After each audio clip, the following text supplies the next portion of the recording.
I managed that.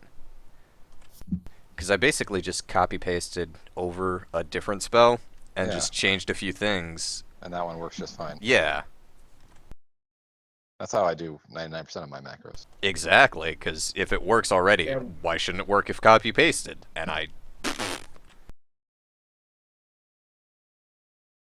Alright, we are live on the Tinker Tabletop now. On the right. Yeah, on the right Excellent. one. Well, if that's the case, welcome to Voices in the Wilderness. Um,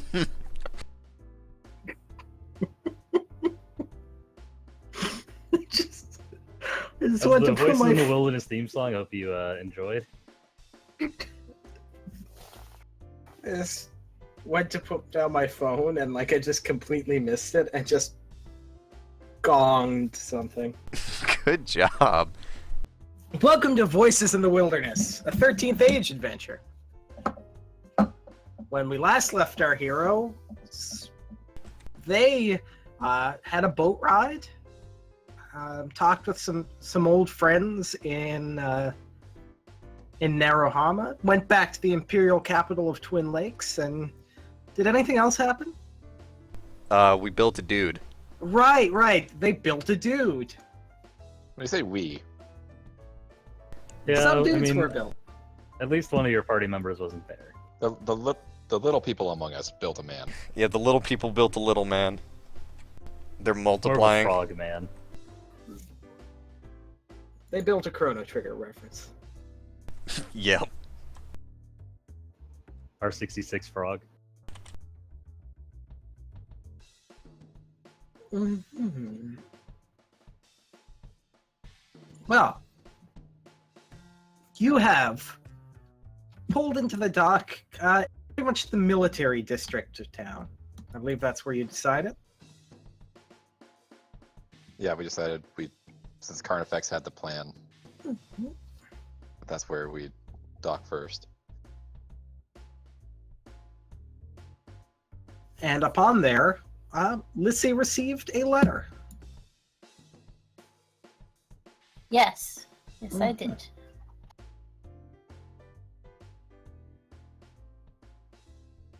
So the question becomes, what do you do?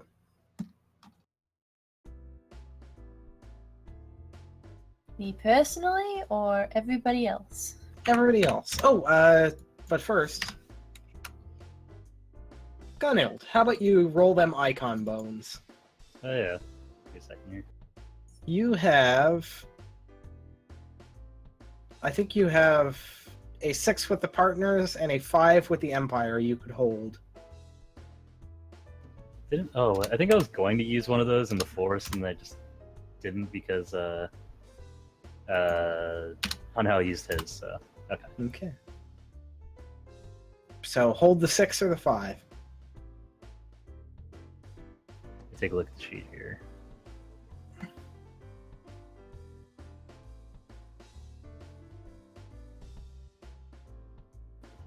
Damn, Marquesh is just swimming in icon die. Yeah. Considering like where we're headed right now, let's hold on to the Empire die. I think All right. the partners haven't had too much influence out in this area, so we All roll right. these two. So yeah, re-roll your partner's dice and your Dragon Mistress die. Perfect two. Yeah, that's 2 across the board. Mutant Snake Eyes. Isn't that just regular snake eyes? Correct me if I'm wrong, but snakes do have 2 eyes. Yeah, but Snake Eyes is you roll Usually 1 and two 1. We got like 6 eyes Don't, here. don't you science me. I'm The trying to snake do a has thing 6 eyes. here.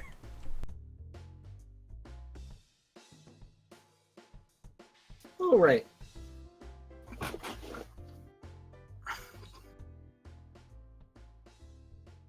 You're back in the Imperial capital. Collectively, what do you do?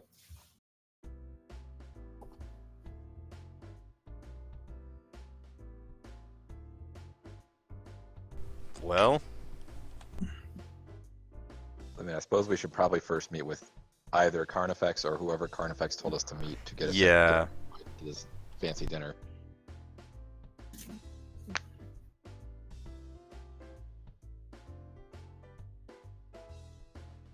All right. Is everybody going to do that as a collective? Hunhow doesn't have anywhere else to be, so yeah. I'll take Carnifex with me. I don't know if Lissy's got her own business to tend to. Lizzie's gonna duck out for a bit. I think.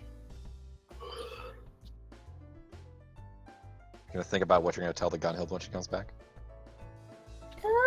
Something Gonna- like that. Gonna get a nice big old cake for her. No more cakes. Gunhild We're done with Gunhild cake. just needs to be told that we made a person. I don't see the problem. He's right there and everything. We just made a person. That's it. She'll be fine. She'll understand. When you have all the parts and you need to make like an ancient warrior from the olden times who could deal with demons. I mean, what else are you gonna do, really? But we And didn't I've have all the s- parts. I saw that That's sentence it. going in a Problem. completely different direction. You had the bare minimum Really? parts. We Throw the Ron Howard completely voice have the in. parts. He's whole. Ron Howard voice kicks in. Everything was not fine. He is a complete person.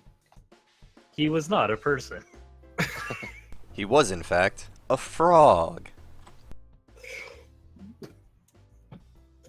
Frog. All right. So the diplomatic team of Hunhow and Ferris, I guess, are going Yeah. to. You would be led through pretty much the Crusader base and escorted by two troops in. Once again, you've seen kind of the Imperial, the general Imperial uniform. In fact, you've seen it with Gregory following you so often. Crusader troops definitely kind of wear their own intimidating heavy armor. And as you're brought through this very kind of Spartan hall, Ferris, you realize you've been brought this way before. And you are in front of the office of Commander Lockhart.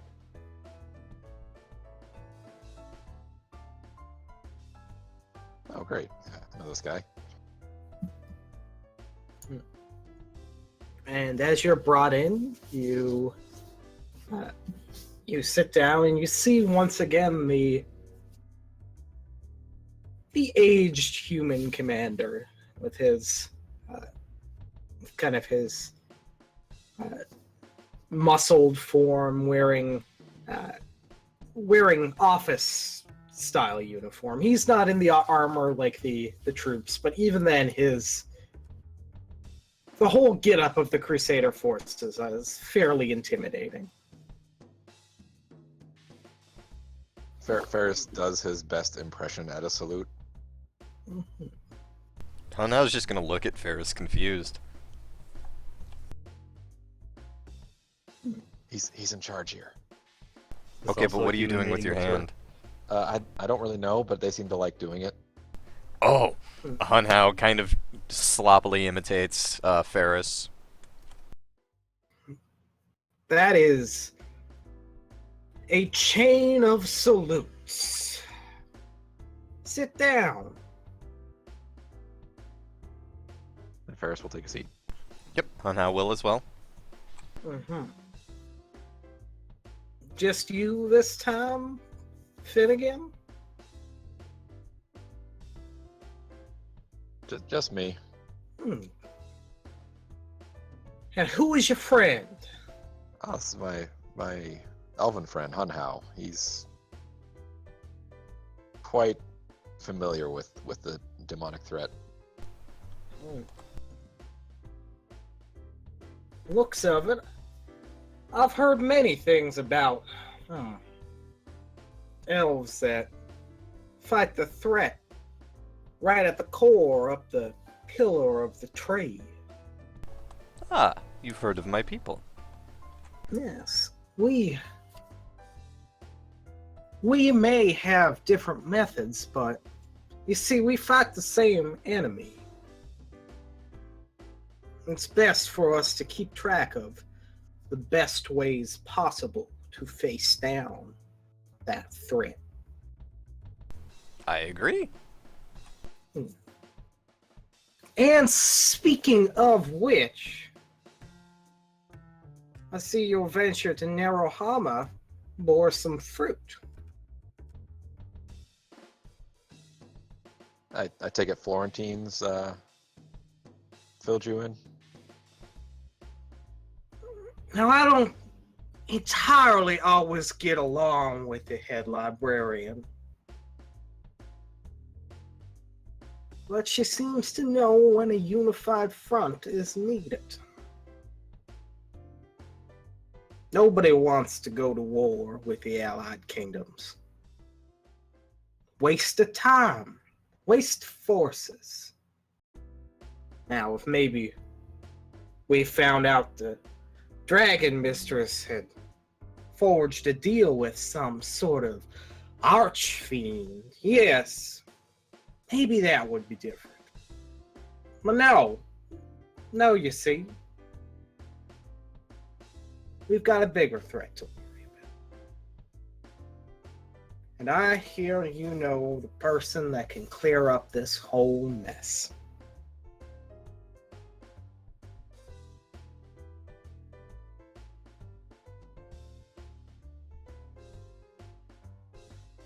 Well, that's what we hope, at least. Mhm. That's not a vote of confidence, Finnegan.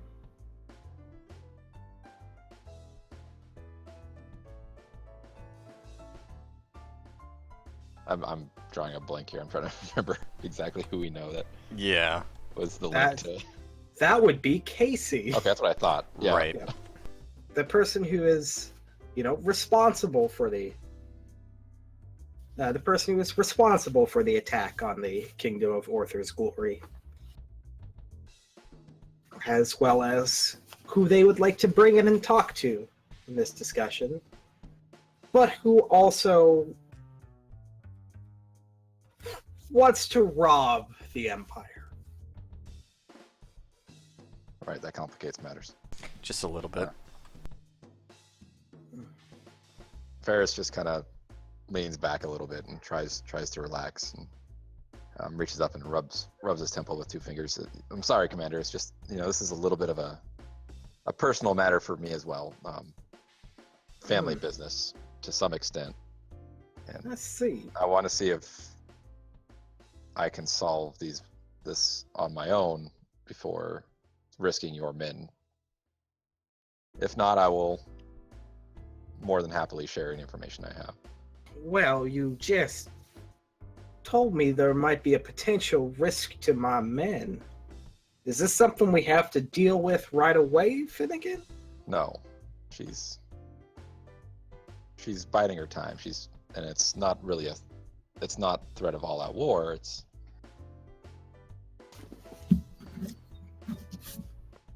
She's flighty. Interesting. Still, if she is, as you said, the one who caused this little bit of a ruckus, well then, she might have some issues with a little delegation from the Allied Kingdoms. But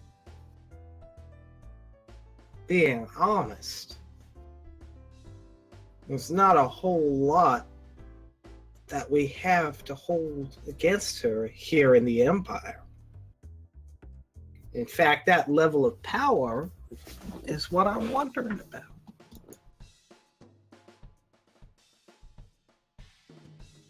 Now, I know I've taken a look at some of the reports from Grand Nostrum, somebody who could keep up with, well, a lot of the Empire's best, including one of the Celestine girls.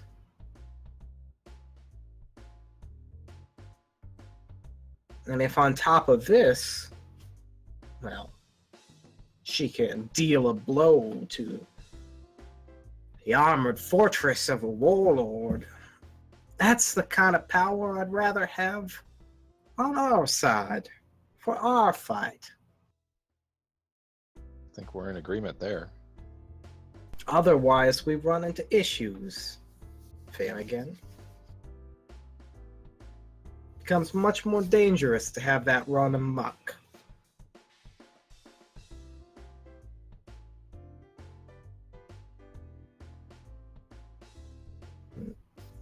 Some of Celestine's reports suggest it, and as well as the rumors in that wizard city suggest there might be some influence from the powers we fight against.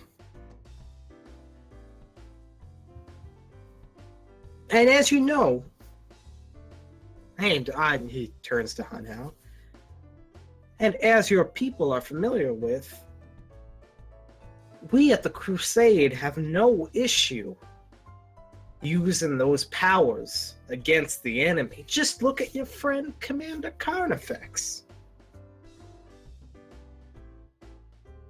Well, really, it's just a matter of keeping them under control.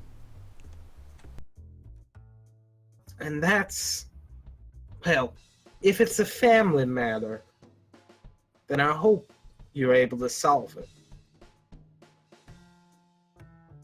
As we'd always like to do this the easy way. But trust me, we have our methods as well.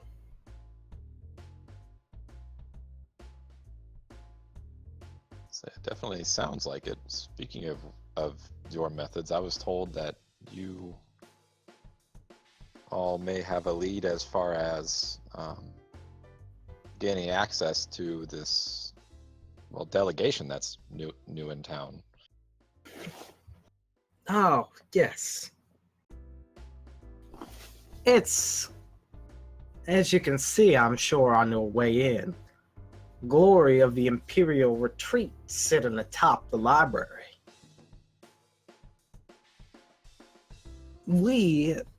This threat, this spark of war is important enough for us to bring in the leaders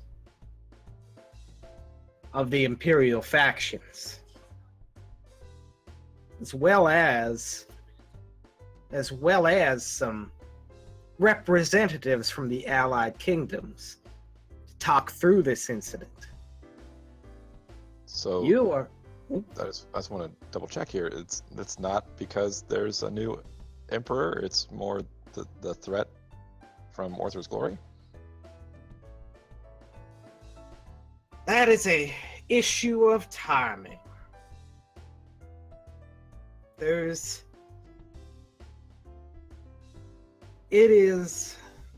I have seen many of these potential naming days when you have the priestess come in and test the blood of a child to see if it is the true line of the Empire, see if blood of the Platinum Dragon runs through the veins. And I've seen endless amounts of them come to nothing. Shocked me, the rest of anybody else, when that ceremony rang true. So now we have delegates gathered to discuss this delicate matter amidst the celebration, amidst the coronation of a future emperor.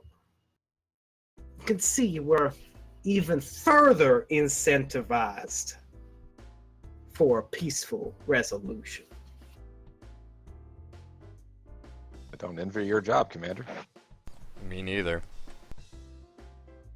Which is why, with this information, you have access to this third party that, at the very least, from my vouching of Commander Carnifex and the shocking agreement of Grand Librarian Safio Tyranno, is likely the cause. And I don't need an open threat running through these streets, nor do I need the Allied Kingdoms looking for a moment of weakness. We may be the branch of the Imperial military that deals primarily with the demonic invasion, but peace at home is of vital importance as well. If you can provide a way to bring our focus back to the true threat at hand, I have no issue providing a seat at this table for this new player.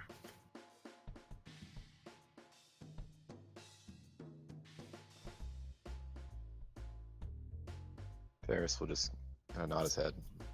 I'll definitely bring that information to her attention. Mhm.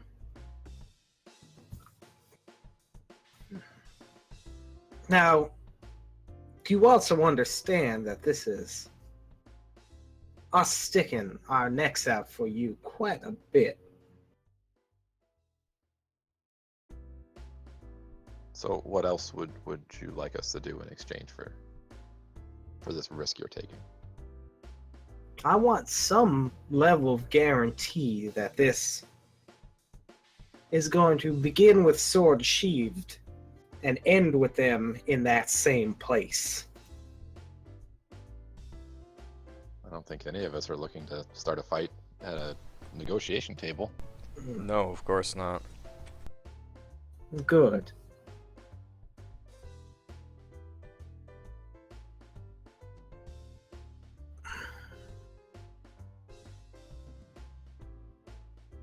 Although, obviously, if tensions get too high, I hope you expect that we will be able to defend ourselves if necessary. I hope that tensions do not get to that level. But I know that the only way they could rise to that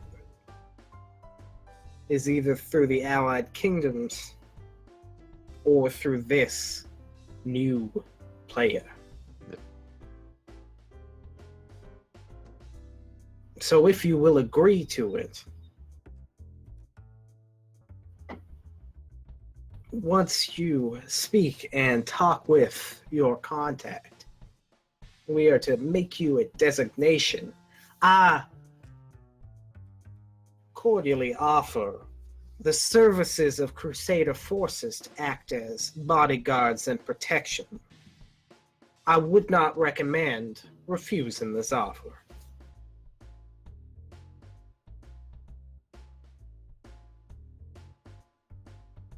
Our friend Carnifex has vouched for you on several occasions. I see no reason why we can't trust you now. Good. On how are you okay with this? Hunhow's going to give Hunhow's going to give Ferris kind of a long look, but eventually just says, "Yes, it seems fine." Well, then we're agreed. I'll get in touch with my people and see what can be arranged. Good.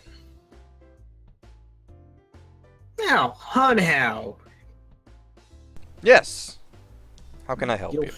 you'll forgive my human tongue. I'm happy. I have been known to stumble over elven names. Oh no, you've got it, Hunhow. Good. Your people, from the whispers we've heard, have been fighting the incursion for longer than some of us have been alive. Well, we have been holding the lowest branches since the first Exodus, when the elves That's- climbed the tree.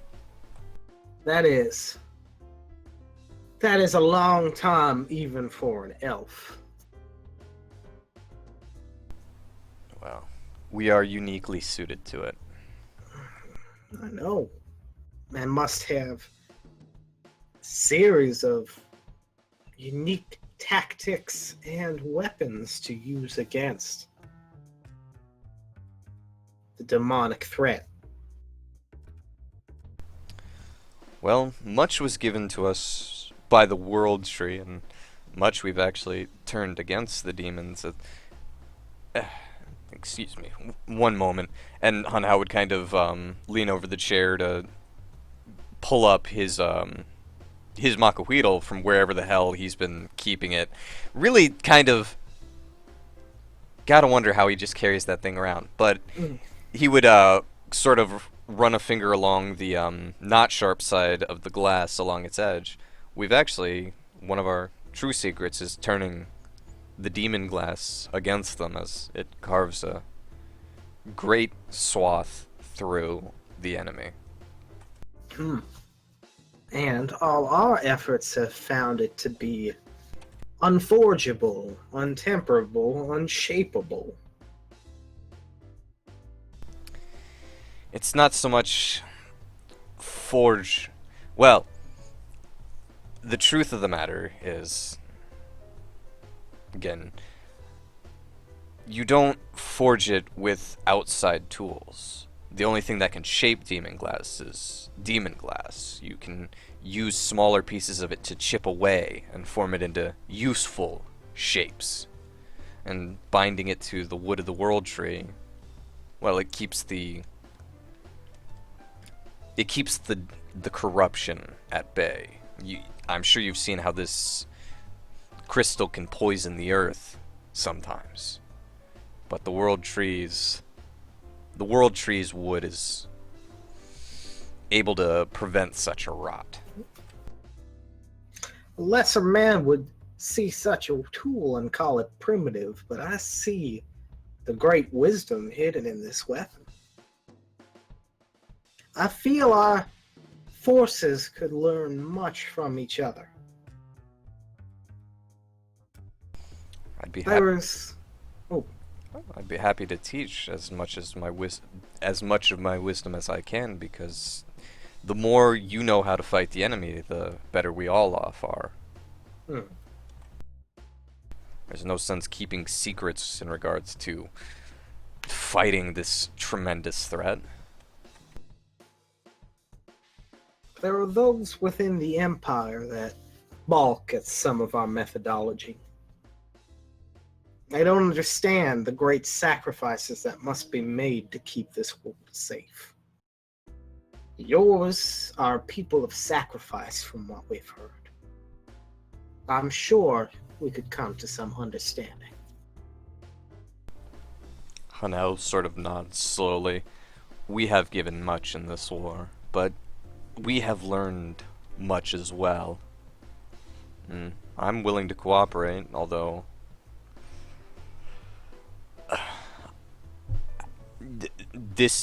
what I teach can only be used against the threat of demons. I wouldn't want this. I know one of your concerns is keeping the Empire safe, but to turn this technology against people would be, well, terrible.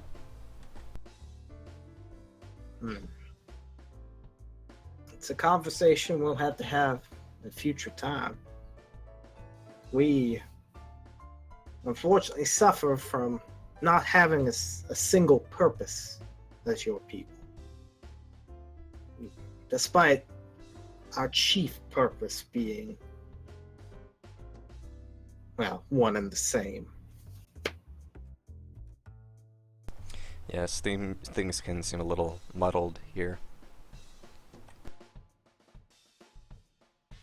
Must be strange to you to see this in arguably the capital of civilization, the jewel and the crown that conquered most of this continent, are so divided.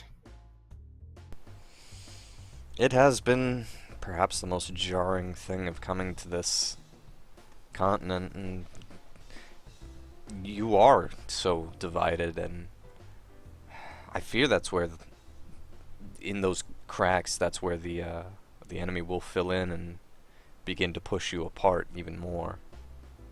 As they always have.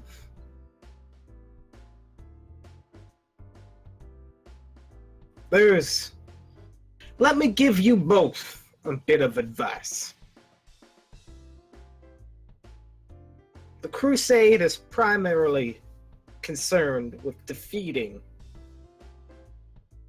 and protecting the Empire from the demonic invasion. We wish to do this by any means necessary. And as such,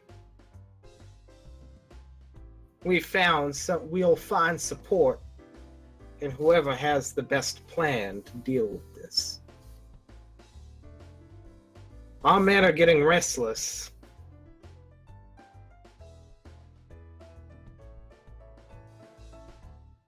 Especially after a few little setbacks.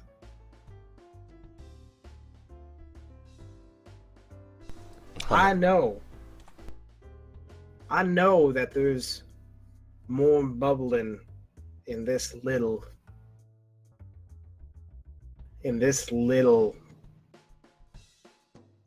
discussion than just what we're going to do about some border squabble.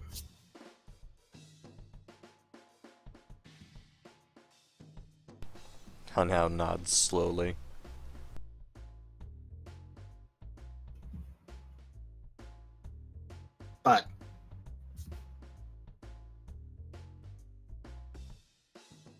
But we're people of war. We fight, we have strategy. But when it comes to, well, the domestic, there are many that would wish to apply that same amount of force just so that we could have that unified front. And like you, I worry that there might not be another way someday. And I do not wish it will come to that. Absolutely, cooperation at the tip of a sword isn't really cooperation.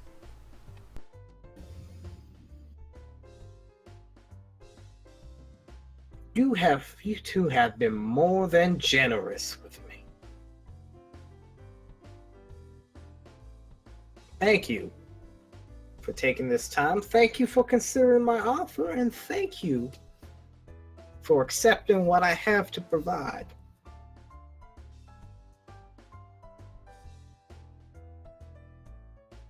Thank you for your offer. And thank you for having us. Tell Carnifex we said hi. I will pass it along. And if you need more information or have any questions, know that with your cooperation comes benefits.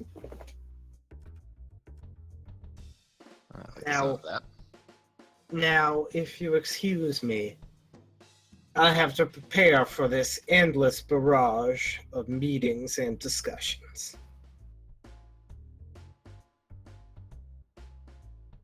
We'll see ourselves out. Yeah. All right, you leave his office, and you are almost immediately escorted further out by two large Crusade forces. And then you are left alone as you're escorted to the edge of the base, back into kind of the more general civilian all right area. Hunhouse gonna kind of nudge Ferris with an elbow. I think it was the right move to accept the Crusader bodyguards, but I'm not sure how Casey will react when we meet her with an entourage. Well, I'll just have to sweet talk her, I suppose. It's either this or we just steal it out from underneath her. I don't.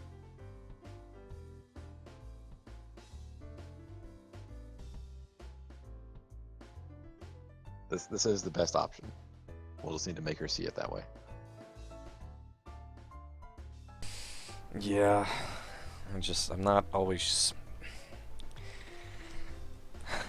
I'm not confident in her ability to keep her cool. You know how temperamental she can be. I know how you and the others feel about this on how it's just I need to believe that she can be saved. I believe she can be, absolutely. With all my heart and mind, I believe it. It's her choices that have me concerned. I feel if things go wrong, it's not going to be the demonic that's turned her that way, but her own heart, her own temper.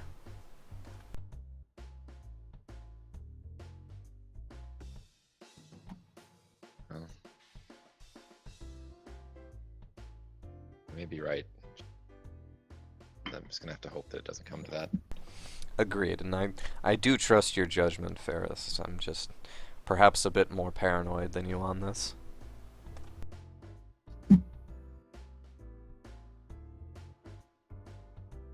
We should probably get back with the others and let them know how this meeting went before we go try to track down Casey.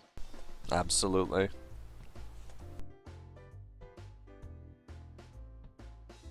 All right. Maybe Gunhild's come back. Yeah, and that comes to one of the other two threads right now.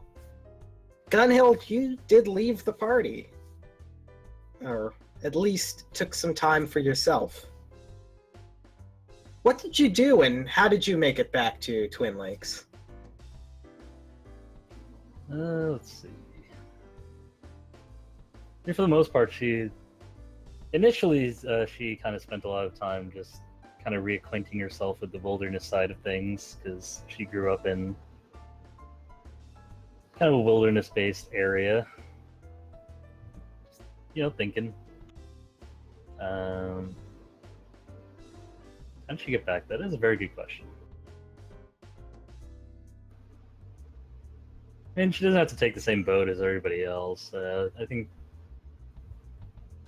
it's be safe to say that she kind of figured that they would be heading back to this area at some point, since that was kind of their base of operations before they left.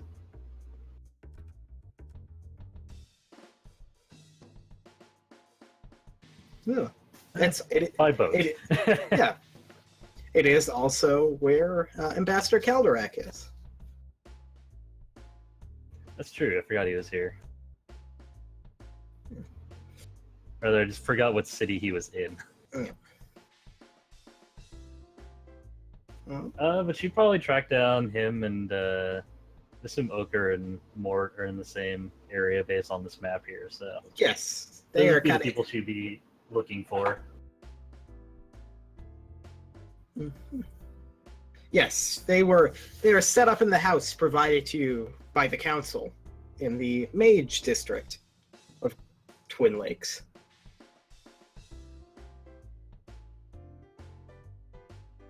So the question is, while in the wilderness, reflecting, what thoughts did Gunhild come to?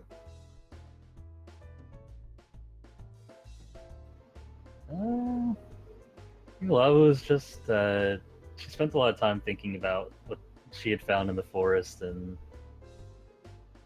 as kind of outlined in her letter, a lot of it was just kind of realizing her place in the party and in the world at large, and trying to come to a better understanding of what's driving everybody else, and kind of to make that work for all of them, as opposed to just kind of trying to impose her will on things.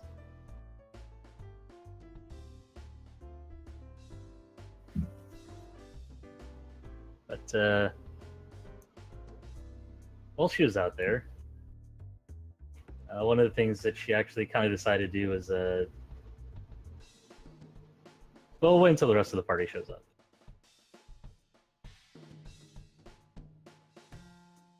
All right.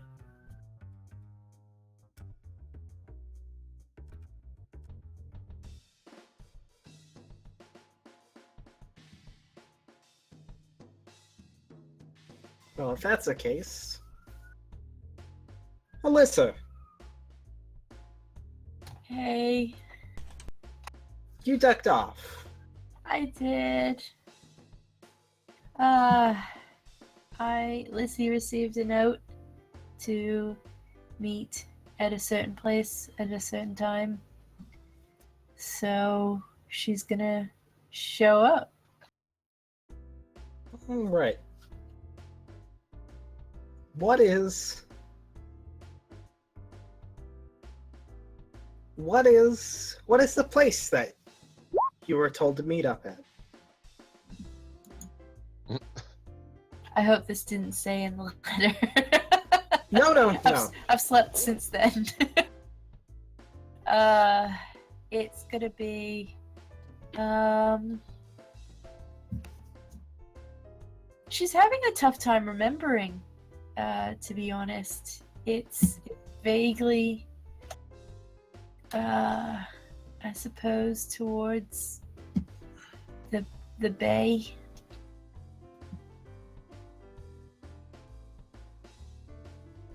Right, so you're just kind of blindly following a instruction. When you arrive, like what is it? What type of area is it? I think, well, since it's on the side of the actual lake itself, it might actually be quite pleasant, like not exactly run down or anything along those lines, but a little bit more commercial, I suppose.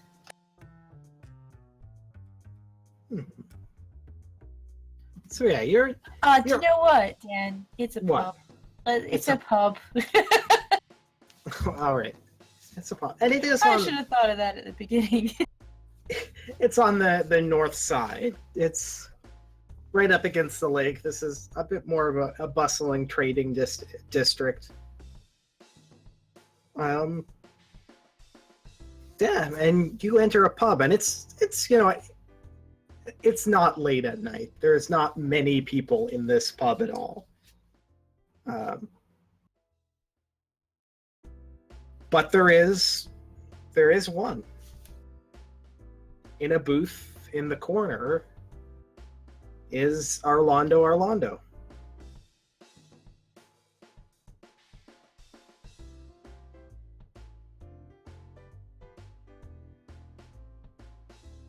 I think I'm gonna get a drink.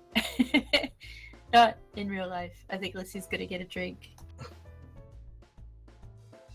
I mean, drink in real life probably wouldn't hurt either. I think I need a few Just in stiff general. drinks. Stiff drinks all around. Not specifically related to the RP. And then she might grab one for Orlando as well, and head over to the seat. Right.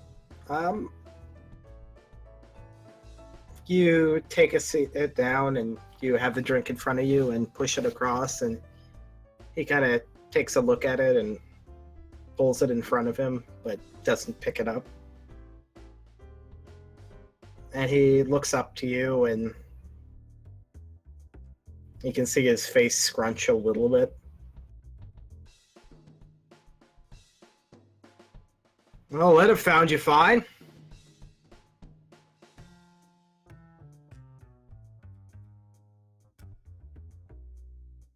tough kind of carpet bombing where I thought you might be.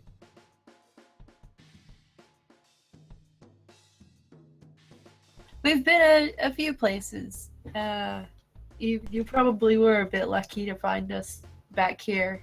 There were a few times where I didn't think I'd make it back. Well, maybe I've gotten a bit better at finding you after you've slipped off. Do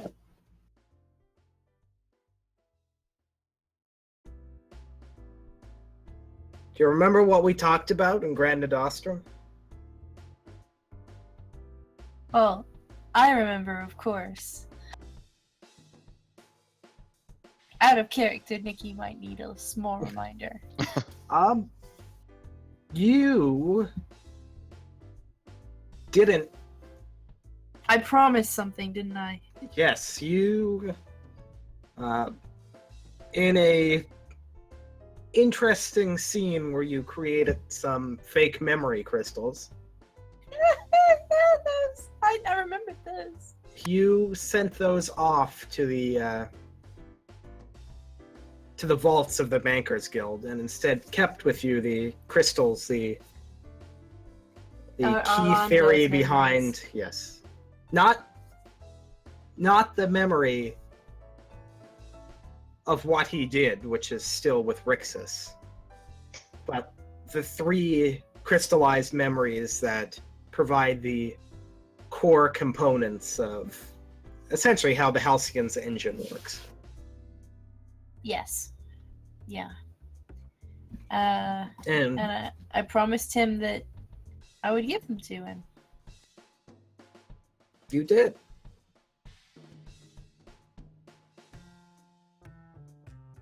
It's a good thing we didn't mix up those crystals because it'd be really funny if it was a frog that thought it was a ship. That's probably the most roundabout way you've made something a ship yet.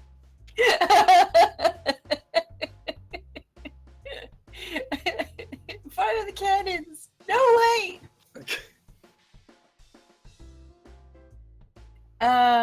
Okay. So, I suppose there's not really a lot of point in sort of dragging things out painfully. So Ulysses going to take out the crystals and line them up in front of him.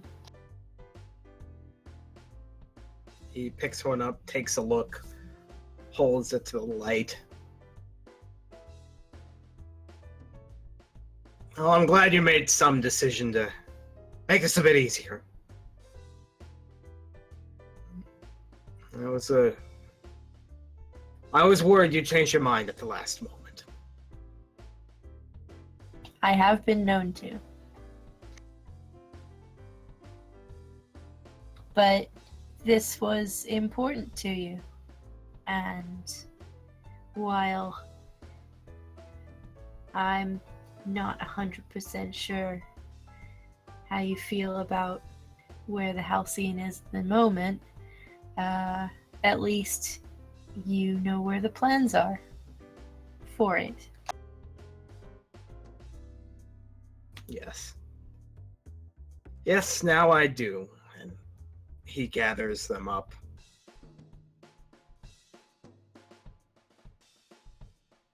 Why did you all change your mind? Oh? Why after we traveled all the way there to stop Rixus, after he tried to dump you off the edge of the continent, why did you just take his side? You didn't even like him that much. She took his side.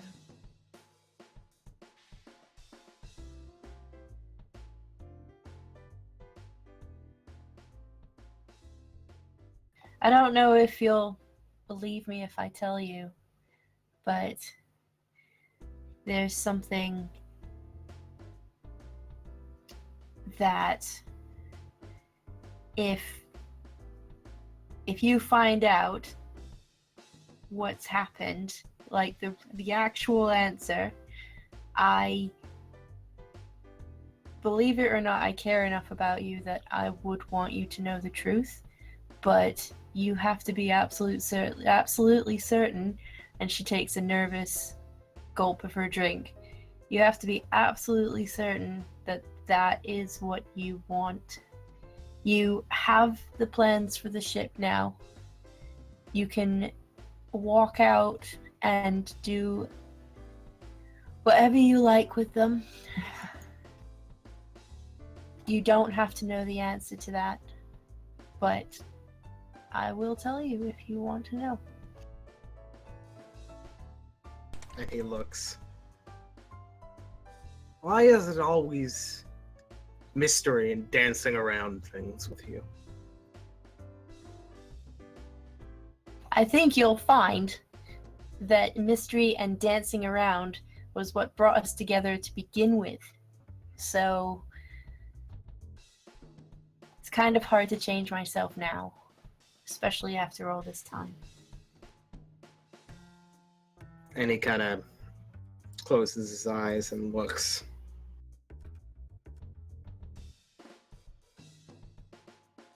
And he goes, I don't know what could change it so much.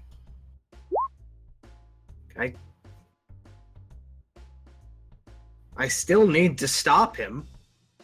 Even if you all won't help me anymore. She puts out a feathered hand over the top of the memory crystals for a moment and says, "Exactly, you don't remember." And then she leaves.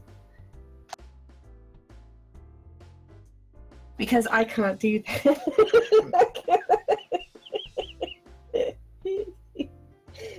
Felix. And he leans back in his chair, looking at the crystals.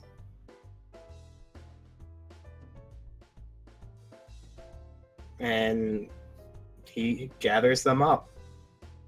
And he stands up and he leaves the drink untouched. And he just looks and watches Lissy leave and go, just leaving.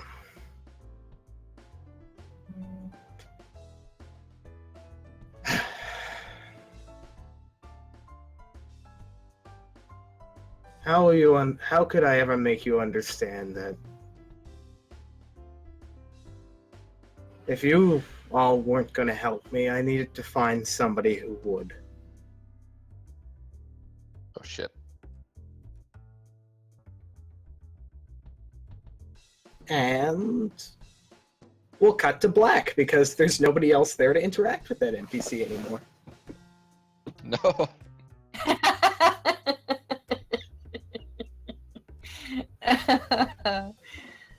Quick, go back in because you forgot to pay your tab. No! Orlando will get it.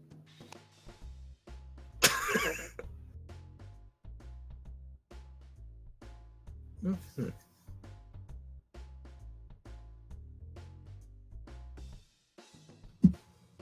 All right, so before reconvening, is there anything else anybody wanted to do?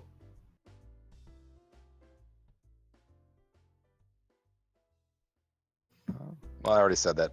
Yeah, Ferris is gonna wait to reconvene with everybody before he goes to try and find Casey. So no. Hunhow also a nope. All right. So then, I would imagine at this point you'd all meet back at the house in the Wizard District.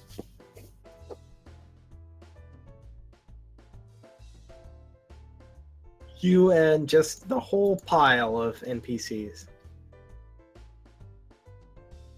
And you get there and you gather up, and Ferris and Hunhow, you would arrive, and you would see that Gunhild is already here, and Alyssa would follow shortly after. Gunhild, you're back. Hunhow's just gonna walk up and hug Gunhild.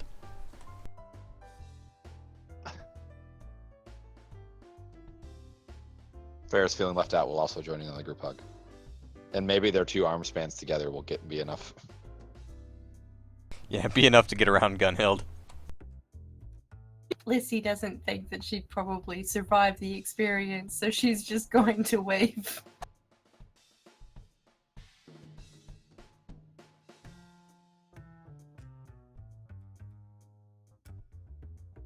All right, you are back in each other's company. What do you do?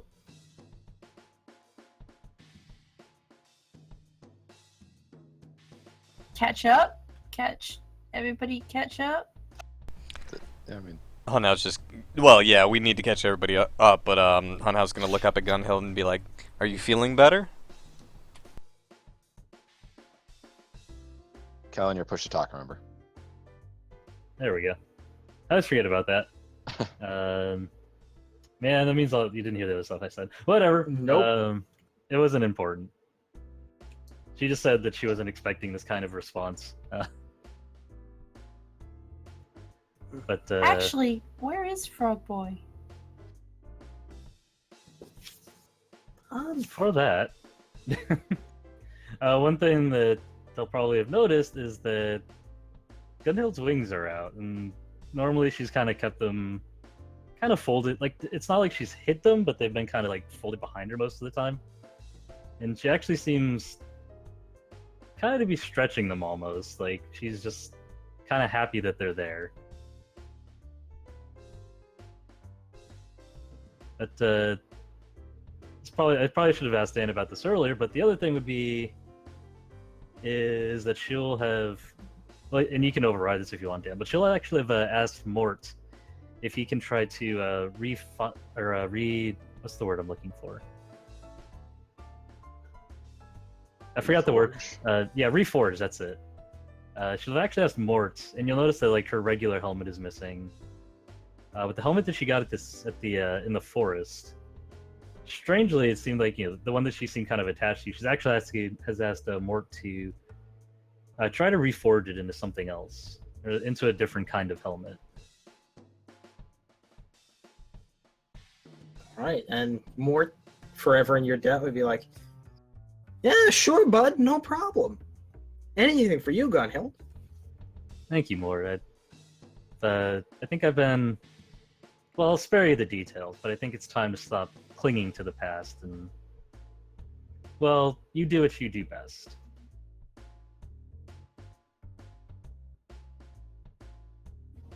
It may have been a memento, but I think it's worth making it into something for the future. Yeah, and he would forge it any way that you wanted him to. We can probably figure that out after the session. Yeah.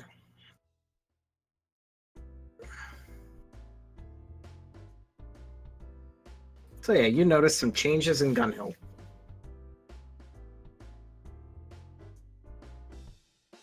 She's Seems still like getting that- hugged. It still seems like that time away did you some good. You seem less troubled.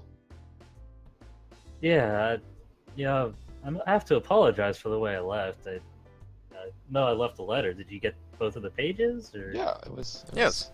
It was nice. Okay. So, Zambois here, I had some messages for him too, so I just wanted to see if... Yeah. Ambois and Delilah would have arrived shortly afterwards, and you'd see them come in, and they are traveling with a frogman.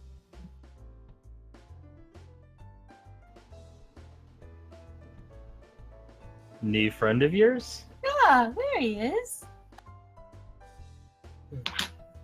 He looks, it's... The city was so large before, and it's only grown. Some of the technology is marvelous. Ferris is just sucked in his lips, and it's just looking at Alyssa. Funhouse looking around for the dog. Nothing's dropped off yet, has it? No, it's Everything's okay. You're all in one piece. I'm not itching for a fight that badly. Excellent. Camille just kind of looks around. It's like, this Malkesh? What happened? No! This is Arthur! Arthur. Wait, like The Arthur! the Arthur Dullahan. The Arthur Dullahan, yeah! That's the guy! Finger points. He's a frog. Yes? I'm aware. Well, if you're aware, then I suppose the hard part's out of the way. He wasn't supposed to be like this. Well, This I mean, This isn't the way I. This isn't the way I pictured it. well, it's not exactly the way I pictured it either. I thought he was a human. He was. He is! He is not. He's a little metal frog. He's mostly well, he walks on two legs. He's got two arms. And he's got. Do you not remember the book? We went through the book. What? The skeleton book? book. What's this Malkesh. we? What? Malkesh gave me a book. And it tells you how to make people. It was a So I made a pop-up book. person. It actually tells you how to make a human. It speaks. It was a pop-up book about bones. He's very nice. Alyssa just kind of like turns to the side slightly, just goes from Alyssa to. Sorry, to I already forgot his name. Archer. Back to Alyssa. Ferris Wait. is looking defeated in the corner, like just so disappointed. Hunhow's got a hand in his head in his hands, rubbing his temples. Lucy is preening. Ganil just kind of looks around the room. Looks He's back the to best Archer. thing I ever made. You made him. Yes! With Malkesh's help. Malkesh helped me out a lot. Well, wait. Oh god, And where she is goes- Malkesh? She goes to Malkesh- Archer. Malkesh made, he made him all stick together properly. She just goes over to Archer. It's like, you're Archer, correct? Yes. So you're aware that you're in the body of a frog, a metal frog of some kind. I've come to terms with that. There's. Do you think you'll be okay? I mean, it's from what Still Noctis told me is that you need my assistance. That we're at the edge of another demonic incursion, so I'll be all right when they are beat back once more. And if I have to do it in the body of a metal frog, so be it.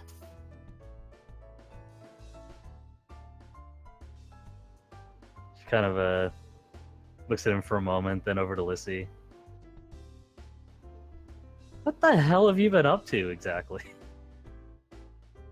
We've only been Gregory. gone for a few days. Gregory walks in with 2 takeout boxes. Hey, Wow, my timing sucks. Ooh, is that more sushi? No, there's like a stir-fry place I know in the city. What's stir fry? It's here. Let me show you.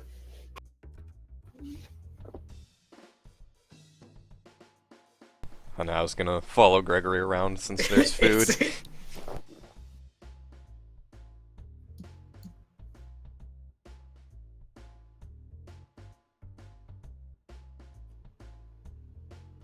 Well, this is... Well, I'd be lying if I said this was unexpected. Frankly, I'm kind of impressed that you're able to take a long-deceased hero and put them in the body of this.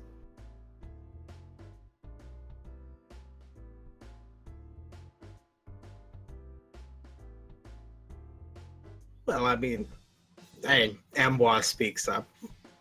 Frog folk are an actual people of this world. They just don't happen to be the people he was of originally. They fought very valiantly during the war. So says the talking cat.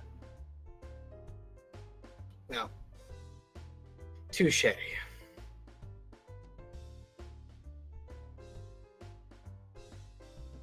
This is just, it's a little much to wrap my head around, but I suppose this is not the first nor last time we'll have to do that.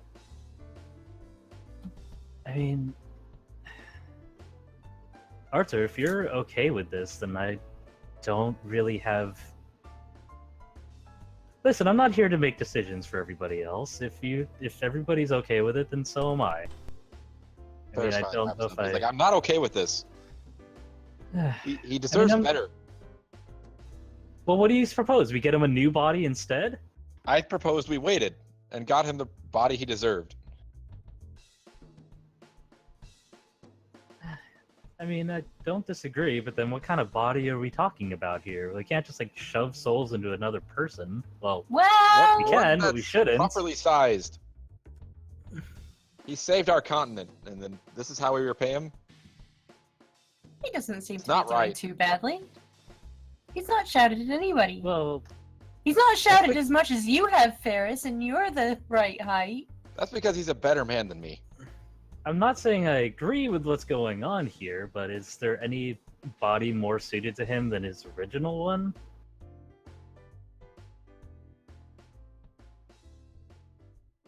Well, as they've made me aware, and I do appreciate the impassioned defense, Ferris, the body I was originally in would be very long decomposed. Yeah, I don't think it's an actual. I think, even though this is quite close to how human bodies should look, But- as part of the diagram that I was given, I don't think that it would have been really all that great for people to see. When- I still don't know how your teeth work. Like, I'm just envisioning this slightly larger version of what he's like now, and Like maybe that would have been too intimidating. Does Ferris like spreads his arms out? Like, does this look anything like what you've done to him? I suppose we could have put him in Bruno if you wanted him to be bigger. I wanted him to. But that's the only point of reference that I have so far. We've not really... Have we met any skeletons? I mean, we fought a few... That's not the point, though. Any of the skeletons that you guys would have wanted? This is Archer Delahan. There are so many tapestries with his. I suppose I could have picked through that stuff that they were burning earlier. Maybe it was rounder. I don't think we're getting anywhere with this as a point of discussion. No, it's... Look, I understand. It's not a body I'm used to, but from what I've been told, it will be an effective one. I would very much like to get to the point that we talk about how to defeat the demons, and maybe look into getting me my sword. Those are two things I would enjoy.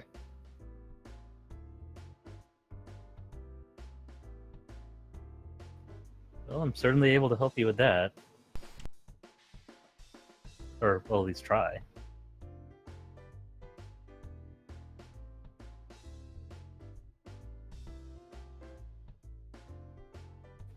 She just, like, Alright. instinctively goes over and picks him up. It's like, but you're so tiny and cute.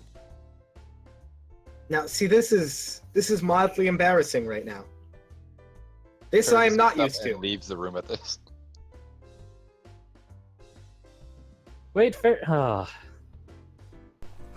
Ferris finds Hunhow and Gregory in the other room, enjoying some stir fry.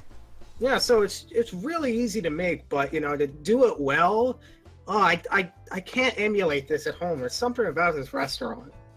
It's pretty fantastic. I don't think I've ever had anything like this. You know, do you have like a lot of open flame in that tree? Like, how do you cook things? Oh, well, you see, we do have fire pits. Usually, we line it with wet leaves so that it doesn't spread too far. But it's a lot of slow cooking. Keep the flame low and um, with a little bit of a lot of sweet meats from the fruits of the tree. Oh, Ferris grabs himself a plate and heads up to somewhere a different room. he's really not taking this well, is he? Uh, to be fair, I can kind of understand. It's frustrating when your friends won't listen to the wisdom at all. I mean, it's Yeah. nice to have Arthur back.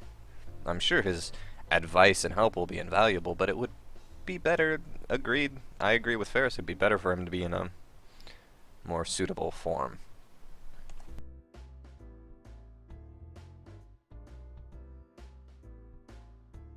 Hmm. Ha, yeah. I don't think you're wrong. I mean, yes, the advice will be invaluable either way, but from the sounds of it, we probably need every good hand we can get. Exactly. I mean, that's that. I mean, Although I yeah, wouldn't count him out of there's the fight just yet.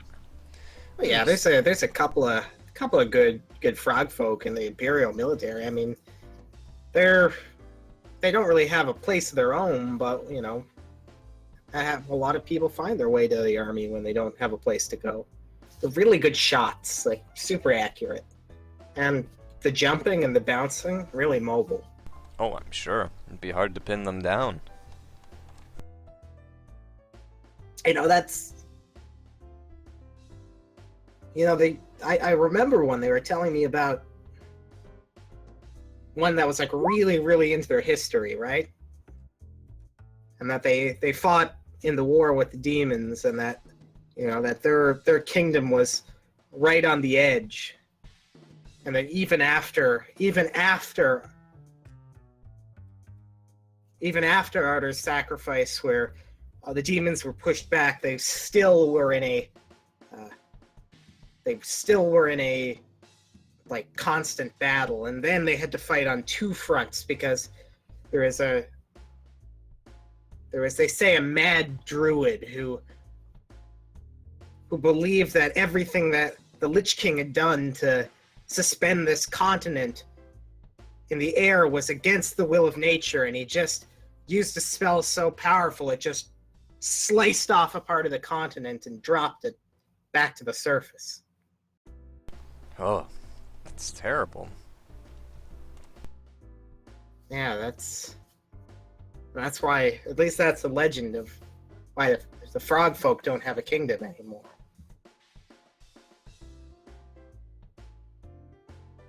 Nobody has allowed them to settle new lands?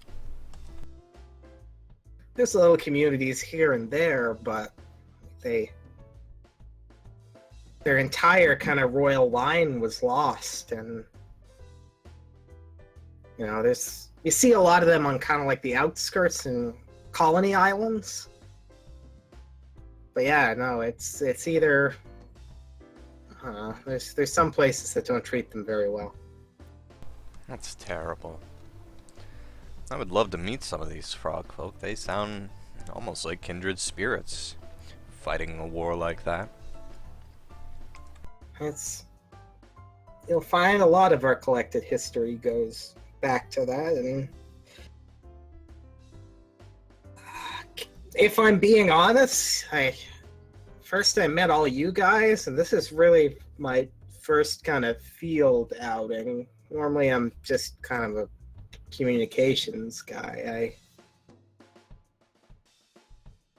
I didn't think I'd be doing field work, but then I met you guys, and you guys are already really powerful, and then I find out that you've got connections to, the heroes of the past, and that's a lot to take in. That's a lot to take in.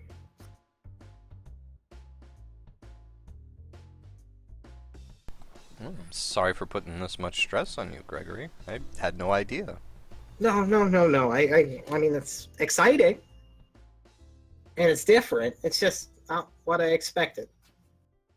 I just hope I'm doing a good job.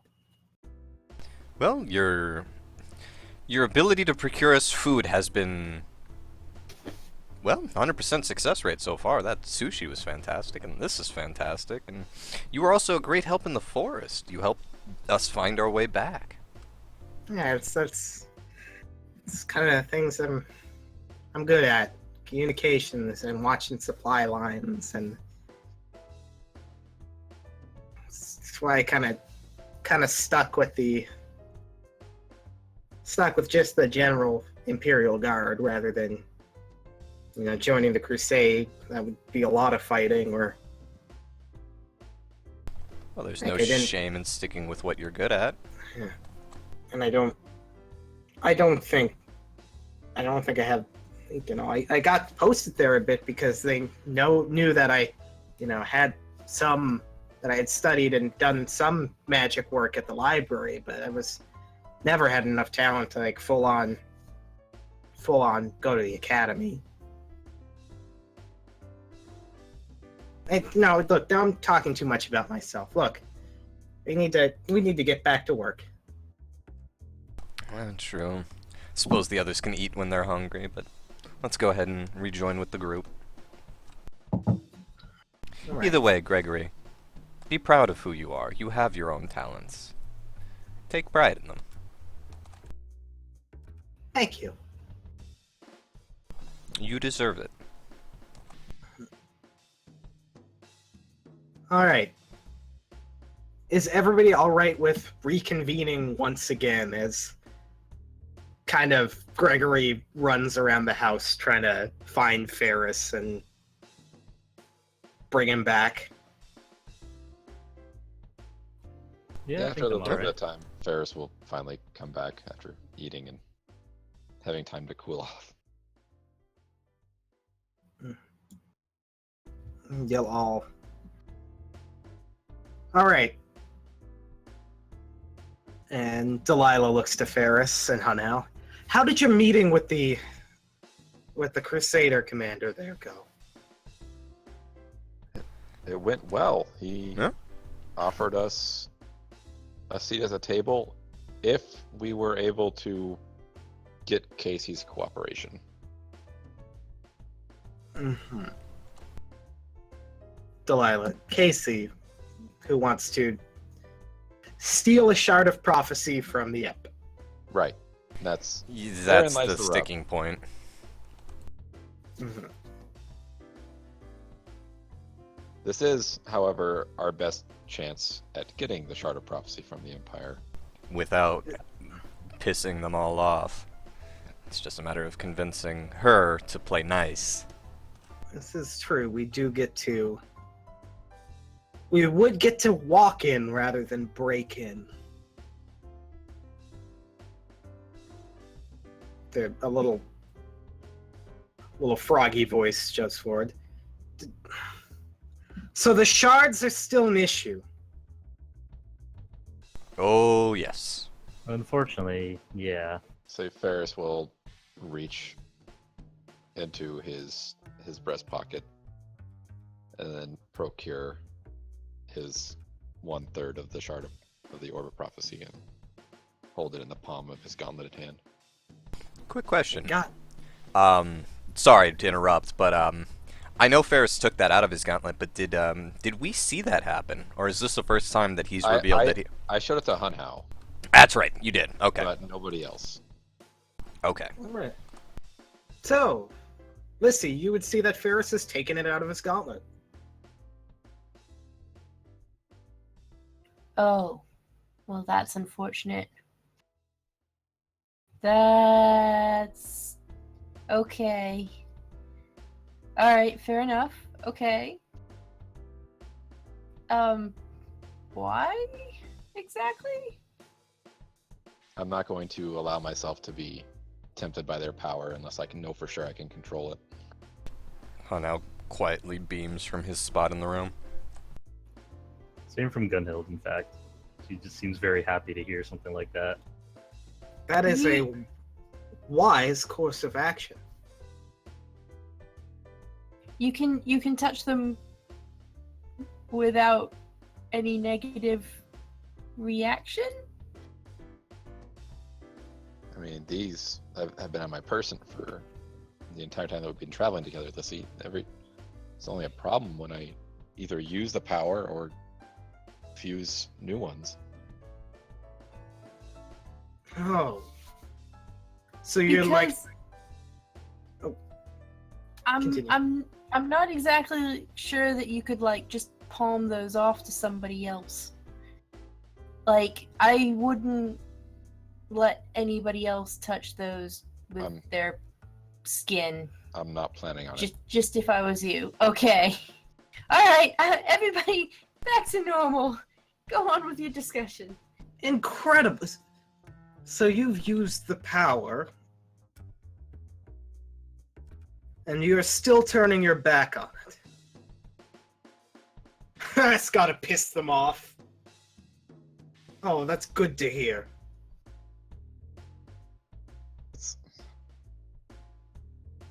It wasn't as easy as it sounds. I mean, Oh, it's I died. I felt it hundreds of times. Oh, I know. I know as well. I remembered when they offered me and I said no. And I felt like 100 years of different deaths. Of seeing the people that I care most about die in horrible ways. Then how do you find the will to keep fighting after that? No. Because I know that's either past or potential. That's the only power they have. Present. This here and now is when we can defeat them. Which brings me to another question before we move on.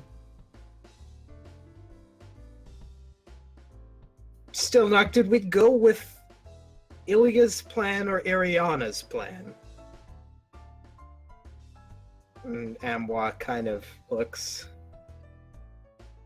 We went with Ilya's.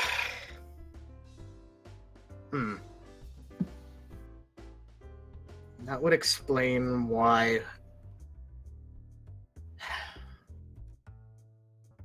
was a good plan at heart, but I'm not sure it solved the issue. Suppose that's why we're both still here.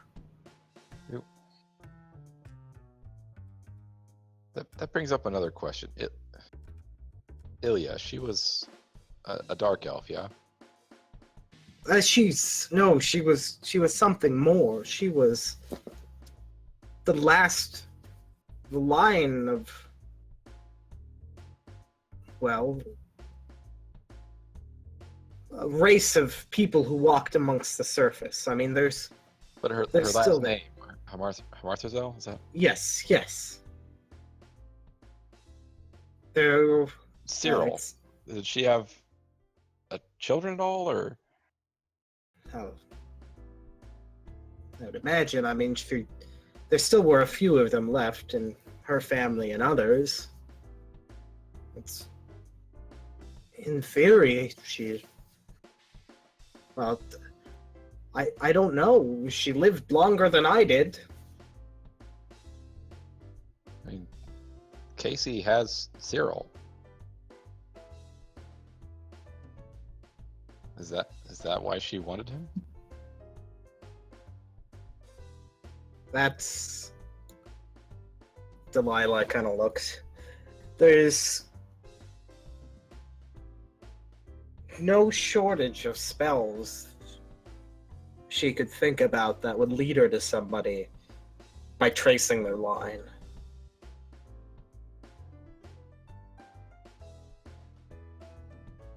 I mean, sure, he's good at balancing a checkbook, but I mean, he's kind of boring otherwise, right? I mean, He was not the most entertaining conversationalist. Well, what else would he offer? Blood? Just spirit? Soul? I mean, is there a physical reason that she would need him for something? I'm sorry, I cut you off there earlier when you were talking about Ilya's line. Well, it's... And... Ambois speaks up. Look, it's... somebody would have to know about Ilya's existence.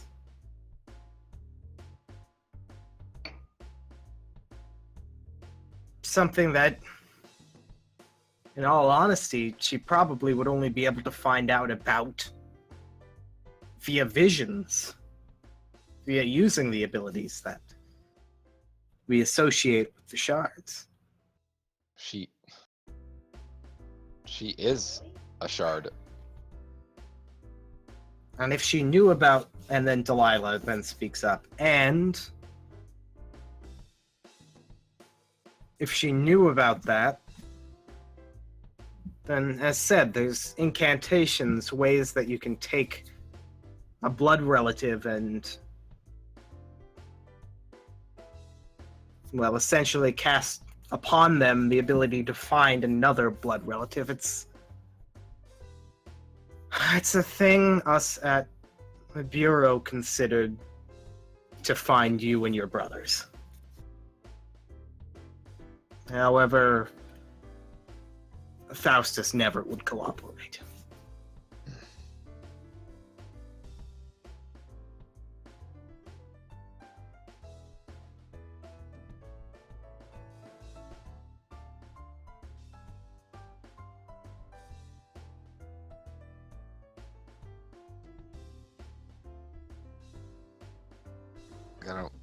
I'm not sure how it helps us now, but it might give us some information that Casey doesn't know that we know.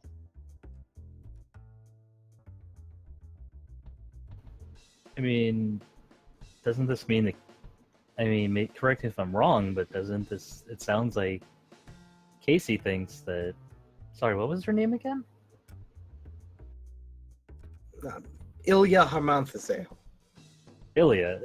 It sounds like... I can't really imagine any other reason that she would want to hold on to Cyril of all people unless she thinks that maybe Ilya's still alive? Well, she wanted to find her.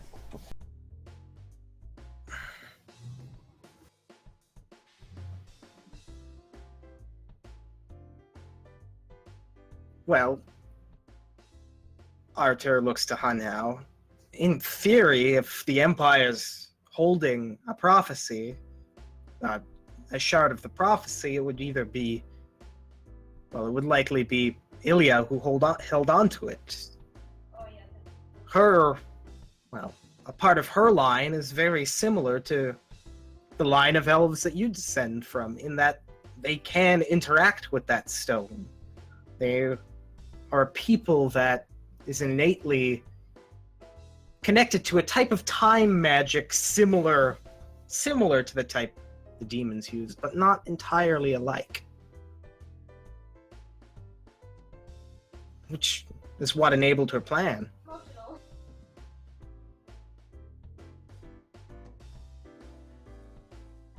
So Ilya may be the one holding this shard of prophecy here in the Empire, then. I'm getting that right? Ambois nods. I would say there's a good chance that's correct. And now kind of just scratches at his chin and has a think. That might not be a bad thing. I mean, if she's holding on to it, then that means it's safe. Maybe we should... Right? I mean, Ferris kind of looks around. I suppose, but we don't really know her motives, do we? What was Ilya's plan? Well, Ilya used her time magic, or at least somewhat, to draw specters from an alternate future into our reality. And in using them, they wouldn't be able to.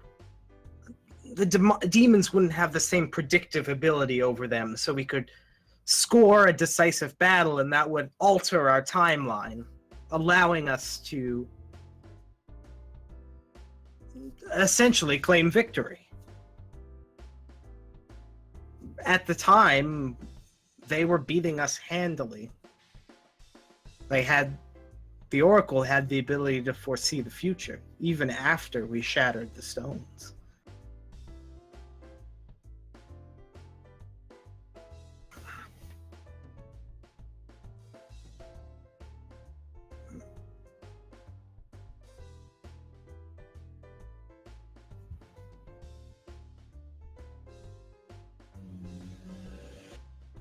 Amboise speaks up.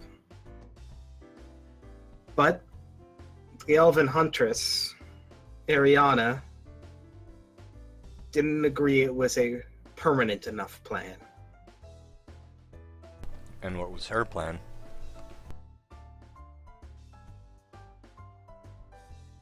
She believed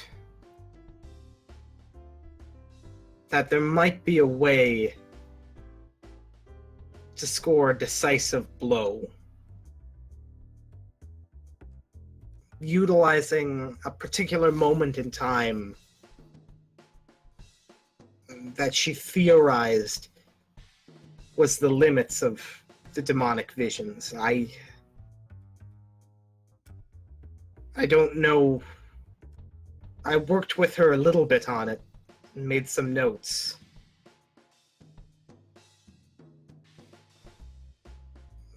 But essentially, it was a three-part plan. Wait for this moment, which would be the moment of weakness. Carry out a ritual of our devising that, utilizing that moment of weakness, would essentially cut them off from this particular reality. And then it would just be a matter of fighting the hordes. Hunhao kind of They would have- perks up they- at the mention of the ritual.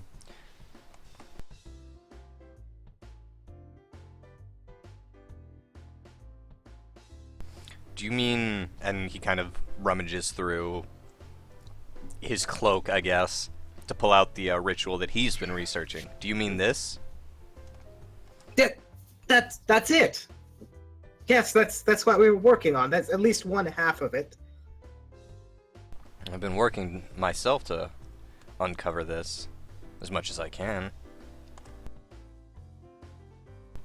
Was hoping that in our time it could present some solution to this. Which reminds me, Florentine said she'd be able to maybe help out a little bit with the remainder of that ritual. She did. Just before she left. That's right, I need to stop by the library at some point. Although perhaps if this is your ritual, I could just get the information straight from the source. I helped. But Ariana was the key mover, to the point that she left once we completed Ilya's plan. Essentially saying nothing other than she would still prepare hers for when this eventually failed. Bit of an out-of-character question because I'm terrible with names. Ariana's the one that Hunhouse saw at his village, right? Yes. Okay, cool. Just wanted to make sure I'm getting that right. Yes, correct. Hunhao again kind of strokes his chin and goes quiet. Hmm.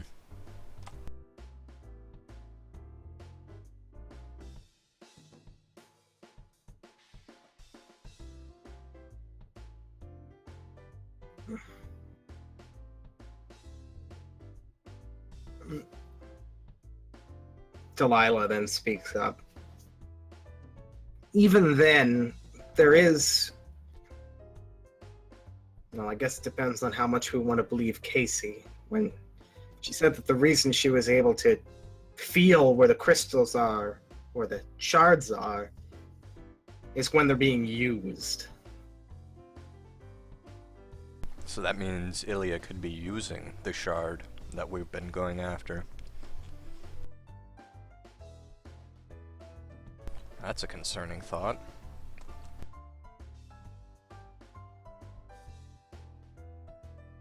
Ferris just kind of looks down at the shard that's in his hand, and then just quietly pockets it one more time.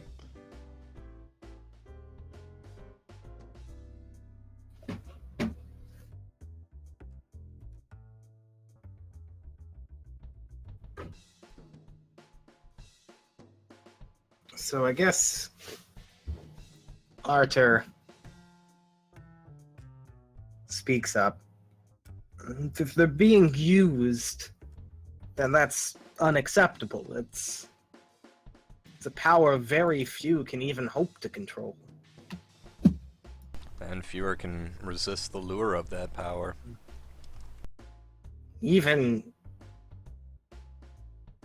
And Ilya would know that better than most. She was close to the Empire's Oracle. Do you know, if she does have this shard of prophecy, do you know when she could have acquired it? How long it could have been gnawing at her mind if she's been holding on to it?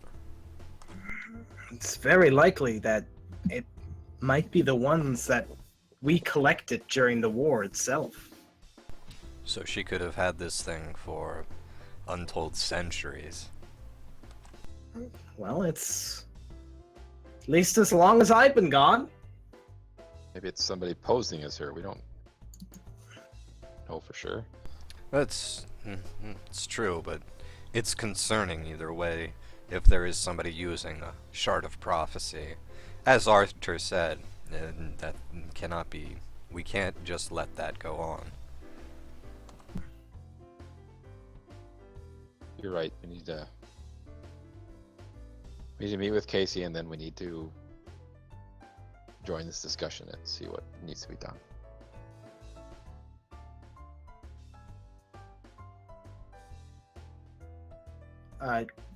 Gregory speaks up. Probably I shouldn't be the one saying this, considering it has some serious implications for my career, but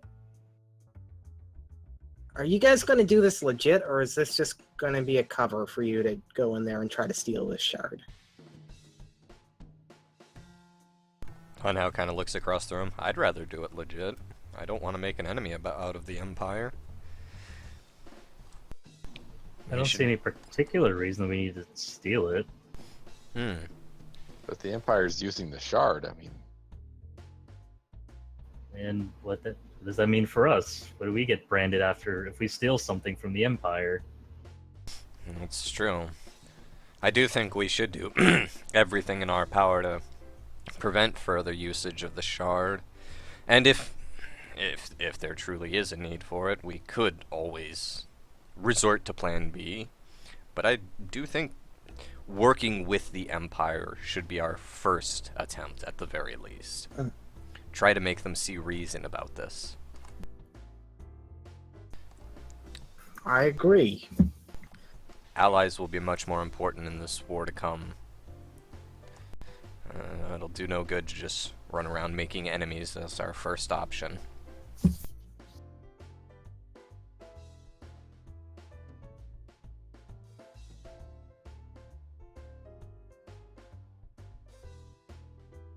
And at the very least, I mean, we may not wholly make an enemy of the entire Empire, as We know at least one faction from within that thinks some other faction is working against the best interest of the Empire. At the very least, and you'll have to forgive me for saying this, but I think we could count on Florentine to work with us. Even if we find that it is knowingly being used by the Empire. I doubt Florentine, after her reaction with the... And Hanao kind of makes a hand gesture so he doesn't have to revisit the whole grafting situation. After her reaction to that, we can count on her to be against this sort of misuse.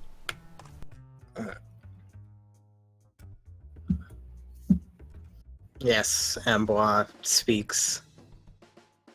She did seem to be fairly wholesale against the use of any level of demonic interference. Certainly common ground. It's one thing we can agree on, if not her attitude, sometimes.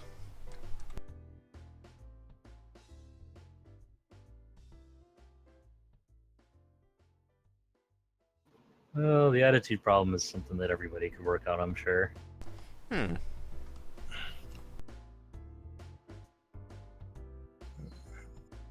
All right. Well,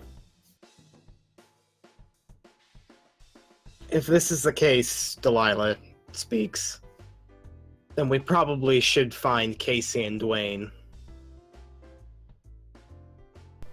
Dwayne. At least.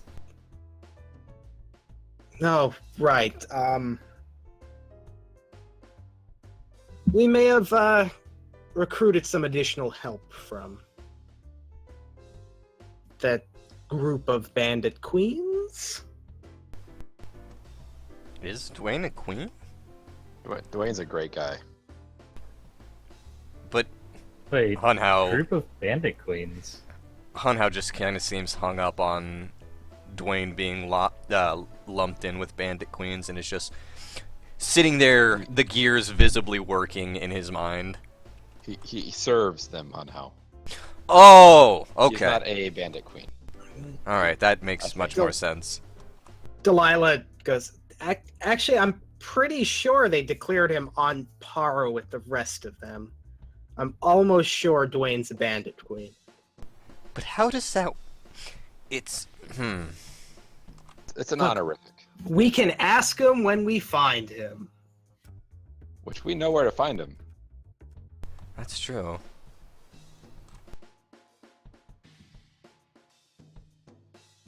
Well, I'm not gonna ask all of you to come with me, and if you don't agree with this meeting, but I think we do need to meet with Casey. well, I'll definitely be coming with you, but I think if it's all the same, I'll keep my mouth shut. She didn't particularly like me when I called her temperamental.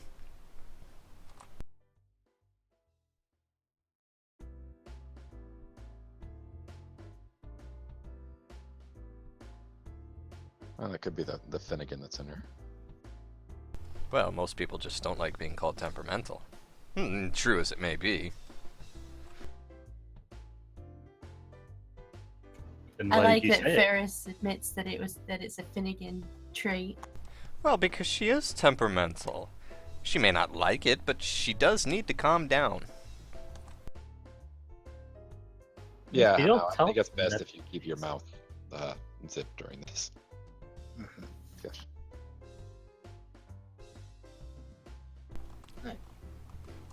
Anybody else? Lissy, Gunhill, did you? I might just sit this one out. Are you alright, Lissy? You've been uncharacteristically quiet. And how you know when you said that you'd keep your mouth shut? You might have to start a little bit early. Well, okay then. Wow. Sorry, I I can't know. even say that with a straight face. You're just gonna snap at Elf Dad like that. Jeez. Everybody just kind of looks at Lizzie. That's a little little mean there. I mean, let's see, you all right? If it's about, the whole frog person thing, No, I'm He's not a that person. upset. he's a person. He's all right. I, I mean, you did your best. well, I just I didn't want Ferris to think that he was being manipulated. How are you I honestly thought that I was just building something to house so that he wouldn't, sort of drop them on anybody or anything. I didn't know they were causing a problem. Wait, Wow. what do you mean they? I'm not blaming you.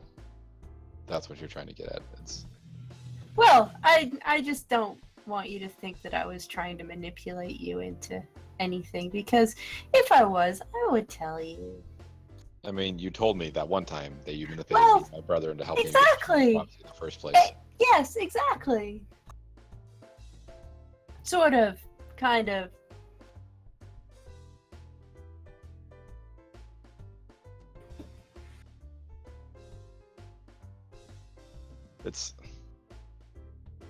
It's for everyone's best interest that I wait. Tell you Okay. for sure. Alright, well, you just keep them in your pocket then, I suppose. I don't know what that's going to do to things. If you start growing tentacles, I'll be the Don't first let to me you know. No, tell Malkesh. Malkesh can deal with that. I don't deal with squishy things. Hunhow opens his mouth, thinks better of it, and closes his mouth again. Hunhow Gunhilda, is doing man. well. Gunhilda says, you made a squishy thing. Malkesh helped. But, I mean, he didn't do it all on his own. You seem pretty proud of it. Oh yeah. Well, no, don't call him it. It's our turn. Proud of him. Yeah. And I built the bones. The bones are metal. You can stop telling me about it now. Thank you. It's okay. I mean, I can show you how I made him. I don't mind. I don't. Can build I another don't want to one. know. This is making me uncomfortable as well. I mean, if he wanted a friend, I suppose we could make more. Can you not? Is that a possibility? Well, I suppose. It's an interesting thought.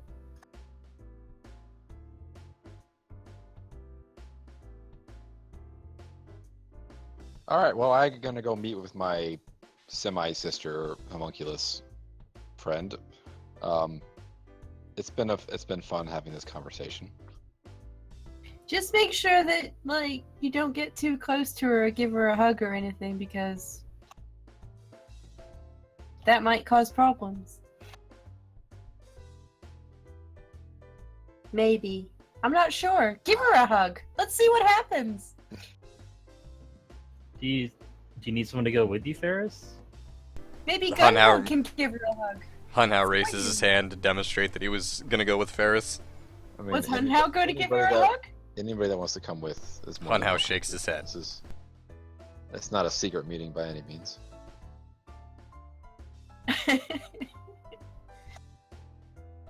Lissy is too Yeah. sober for all this. I just feel like I need to be there.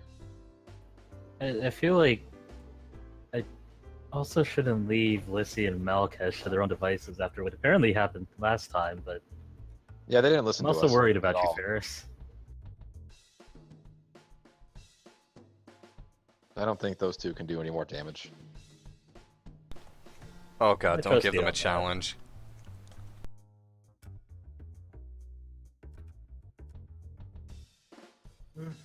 Nope, the brain juices aren't working. I'm We- gonna we go won't- get We hammered. won't be gone. Well, I say we won't be gone that long. It only took 4 hours for them to make a man, so hopefully less than 4 hours.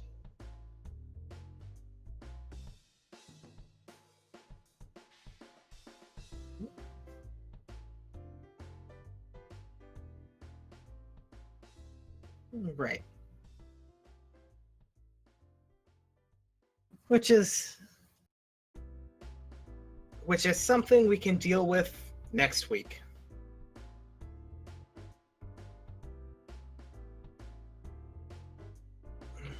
All right. However, before you go and you separate, you are not the only people moving in the Empire. You cut to a garden you've never seen before, and there's a kind-looking woman holding a baby, and she's being watched in the distance by another woman head to toe in ceremonial robes. And at a certain point,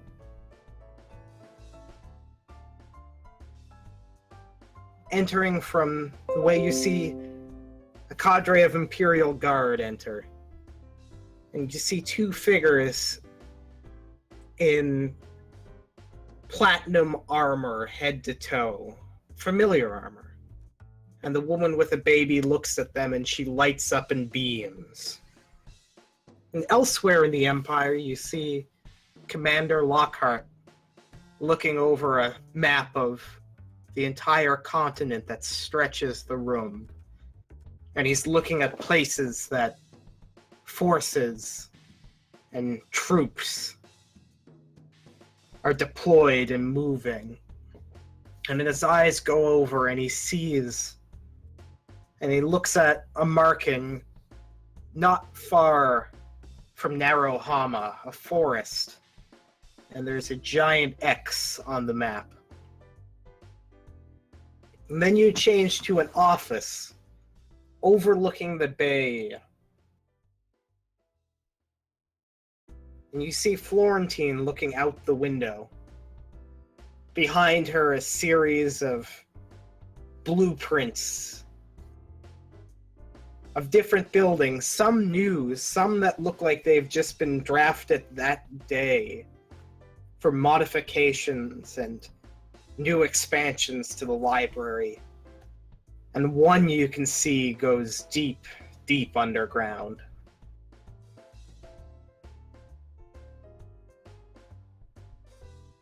And then you see Casey, thinking, waiting, and tapping her foot. And that'll be it for tonight. Thank you so much for watching, everybody. Have a good one. Have a good night, everybody. Have a good night. Good night, folks. Bye.